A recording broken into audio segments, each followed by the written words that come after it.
bagong pamilya ko ngayong Pasko. Gagawin ko ang lahat para magustuhan nila ako. Parang bago huli yung kotse ko ah. Sandali lang po. Mag-pray muna po tayo. Ang akala ko, yung batang yan, aampunin nyo lamang for the Christmas season. Yun naman pala, inampun nyo na ng tuluyan. Huwag mo kong matawag-tawag na lolo. Dahil hindi mo ako lolo. Bukas na bukas, alis tayo sa pamamahay na ito. Tinataguyod ang malasakit sa isa't isa. ABS-CBN News and Current Affairs. Sa pamayo kan mga nagbabagang bareta. Vice Presidente Leni Robredo nagpahayag na katagod kan pagpapahali sa iya sa ICAD. Duwang aldaw na untok pasada kontra jeepney face out, nagsikad na. Panghuhuma ning customer sa empleyado ning burger stand, hagop sa CCTV. Padre de pamilya na suspek sa panulugo sa sadiring aki na adukay ang gadaan sa gilid salog. Babayeng nawawara, gadanakan mahiling na nagpapataw-pataw sa salog. Aking masarong bulan ang nawawara, kalansay na kan madiskubre. Tulong persona, arestada sa duwang operasyon kontra droga. Dagmang na Bicolano, nagpartisipar sa Heroes Run.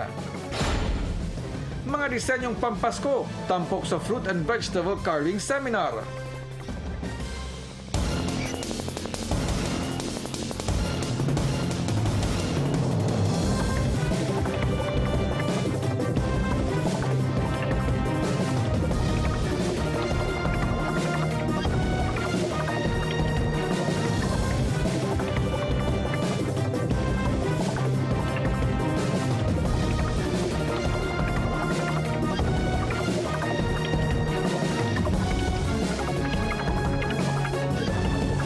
Live hali sa ABS-CBN News Center, Naga. Ini ang TV Patrol Bicol. Marhay na hapon, ako si Gerard Lorbes na dadangugman ng TV Patrol Bicol sa MOR 93.5 Naga as in MOR 93.9 Legazpi. Vice Presidente Leni Robredo sidikada na sa pwesto bilang co-chairman kan Interagency Committee on Illegal Drugs ni Presidente Rodrigo Duterte. Tiempo na ang Vice Presidente may mga kalakawan ngunyan sa Camarines Sur asin nagpaayag man tulos siya katakot kan naging lakdang kan Presidente. Si May Pulvinar yaon ngunyan sa linya nin telepono para sa dugang na detalye. May?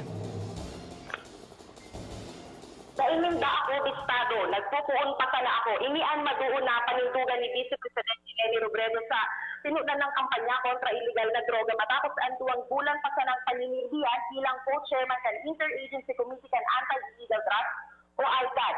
Sa tugma kan tapos ng sinikadan sa pwesto si Robredo ni Presidente Rodrigo Duterte na iyuman sana nagbuktak sa iya sa pwesto.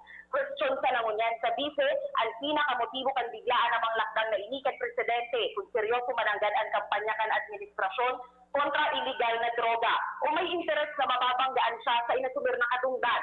Sa ibong kaini, porsigido si Robredo na magpaluwas ng report sa duwang simana niyang paninirdihan sa ICAD at hinmatao siya ng rekomendasyon, inian naging pahayag kan Presidente katagod kaini.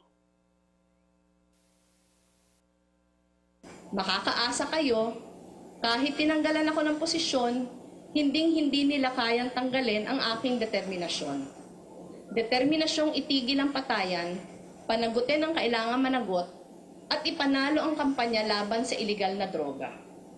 Kung sa tingin nila matatapos ito dito, hindi nila ako kilala.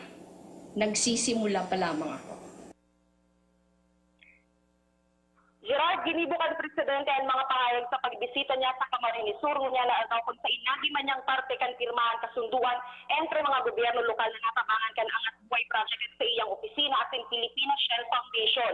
Nakatalaan kayang magpaon ng libreng integrated farming screening and foundation sa Camarines Sur Treatment and Rehabilitation Center sa Banwaning San Fernando na tipagpribadong huntahan man siya sa personay kan DOH. Kunya na hapon nagsungko man ang Vice Presidente sa Community-Based Drug Recovery Program Facilitators Workshop na ginibo sa syudad ni Naga. Naikasa ng kalakawan ini ni Robredo durante kan termino sa ICAD. Gerard?